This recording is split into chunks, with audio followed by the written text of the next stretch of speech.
रात के 2 बज रहे थे। खिड़की से आती ठंडी हवा मेरे चेहरे को छू रही थी, मगर मेरी नींद हर रात की तरह आज भी अधूरी रह गई थी। पलंग के उस पार जहां मेरे पति रोहन सोते थे, वो जगह खाली थी। शुरुआत में मैंने कभी ध्यान नहीं दिया। सोचा शायद उन्हें नींद नहीं आती होगी, बाहर टहलने चले जाते होंगे। लेकिन ये बात रोज की आदत बन गई थी। हर रात जब मैं आंखें खोलती तो वो गायब होते, और जब सुबह उठती तो वो मेरे पास उसी तरह लेटे होते, जैसे कुछ हुआ ही ना हो।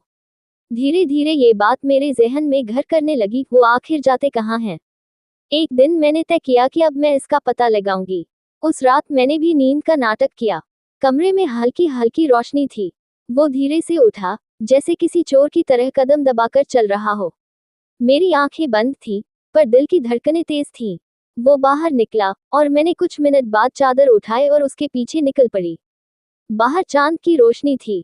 ठंडी हवा में नीम की पत्तियां सरसराती थीं। रोहन का साया आगे आगे था, और मैं उसके पीछे कुछ दूरी पर थी। वो सीधे हमारे पुराने स्टोर रूम की ओर गया, वो कमरा जो सालों से बंद पड़ा था। वहां कोई क्यों जाएगा? मेरे पैरों तले जमीन खिसक गई जब मैंने देखा। रोहन ने धीरे से चाबी निकाली और दरवाजा खोला। अंदर हल्की रोशनी थी। मैंने झरोखे से झांका, और मेरी सांस जैसे वहीं अटक गई। वो कमरा मेरी बहन नेहा के साथ था। दोनों के चेहरे पर एक गहरी बेचैनी थी, मगर वो नजदीक खड़े थे। मेरे दिल ने कहा नहीं, ये सपना है। लेकिन ये सपना नहीं था।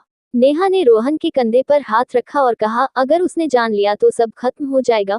और रोहन ने जवाब दिया, हमें अब सच्चाई बतानी ही होगी। मेरे शरीर से जैसे जान निकल गई। मैं कांपती हुई वहां से लौट आए। कमरे में जाकर मैं तकिए में मुंह छिपाकर रोने लगी। सुबह जब उठी तो रोहन हमेशा की तरह मुस्कुराकर बोला, गुड मॉर्निंग सोना। मैंने कुछ नहीं कहा, बस चुपचाप उसकी ओर देखा। उसकी आंखों में अब मुझे प्यार नहीं दिखा, बस झूठ झलक रहा था। उस दिन मैंने नेहा को भी फोन नहीं किया। मन में एक तूफान चल रहा था। क्या मैं अब तक जिस इंसान पर सबसे ज्यादा भरोसा करती थी, वही मुझे धोखा दे रहा है? रात को जब रोहन ऑफिस जाने लगा, मैंने पूछा, आज फिर देर से आओगे? वो बोला, शायद हाँ, कुछ एक्स्ट्रा काम है। और वो चला गया। इस बार मैंने तय किया, अब मैं खेल खत्म करूंगी। मैंने नेहा को फोन किया, तू घर पर है? उसने कहा, नहीं दीदी, मैं अपनी फ्रेंड के घर हूँ। मैंने मन ही मन सोचा, छूट। मैं फिर उसी रास्ते पर गई, उसी कमरे के पास जहां पिछली रात गई थी।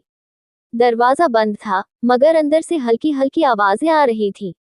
मैंने धीरे से दरवाजा खोला। कमरा खाली था। अचानक पीछे से किसी ने मेरा हाथ पकड़ा। वो रोहन था। उसकी आंखों में डर और दर्द दोनों थे। तुम यहाँ क्या कर रही हो? उसने सख्त लहजे में पूछा। मैं बोली, वही सवाल मैं भी पूछना चाहती हूँ, हर रात यहाँ क्यों आते हो? और नेहा के साथ क्या चल रहा है? वो कुछ पल चुप रहा, फिर दीवार के सहारे बैठ गया। अब छुपाने का कोई फायदा नहीं, उसने कहा। मेरे अंदर जैसे आग जल उठी। तो सच में तुम दोनों के बीच कुछ है? वो बोला, हाँ कुछ है, लेकिन वैसा नहीं जैसा तुम सोच रही हो। मैं बोली, फिर कैसा है रोहन?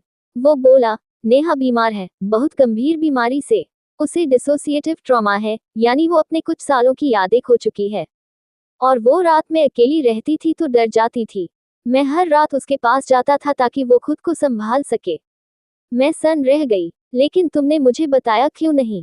उसने कहा, क्योंकि नेहा ने मुझसे वादा लिया था कि तुमसे कुछ नहीं कहूंगा। वो नहीं चाहती थी कि तुम चिंता में डूब जाओ। मेरी आंखों में आंसू भर आए। लेकिन वो तो ठीक लगती थी। वो बोला, नहीं, दिन में वो नॉर्मल रहती है, पर रात को उसका दिमाग पुराने हादसे में चला जाता है।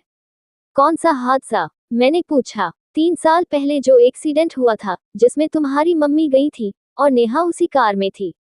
मेरी रूह कांप गई। मैं धीरे से जमीन पर बैठ गई। वो हादसा जिसने हमारी जिंदगी बदल दी थी, और मैंने कभी सोचा ही नहीं कि नेहा के अंदर वो दर्द अब तक जिंदा था। वो बोला, मैंने डॉक्टर से कहा था कि मैं उसकी मदद करूंगा। मैं उसे धीरे धीरे उसके डर से बाहर बाहर निकालना चाहता था। मेरे अंदर की सारी गलतफहमी जैसे धुएं की तरह उड़ गई। मैंने सिर झुकाया और कहा, मुझे माफ़ कर दो। वो मुस्कराया, माफ़ी की ज़रूरत नहीं, बस अगली बार भरोसा ज़रूर करना। उस रात मैंने नेहा को देखा। वो सो रही थी, मगर चेहरे पर सुकून था। शायद अब उसे भी राहत मिल थी, क्योंकि सच्चाई सामने आ चुकी थी। कुछ हफ्तों बाद नेहा का इलाज पूरा हुआ। वो फिर से मुस्कुराने लगी। हम तीनों के बीच जो दरारें थी वो भरने लगी। और मैं हर रात जब रोहन के पास सोती हूँ तो एक बात ज़रूर सोचती हूँ कभी कभी वो चीज़ें हमें धोखा लगती है, जो दरअसल मदद होती है, बस देखने का नज़रिया अलग होता है।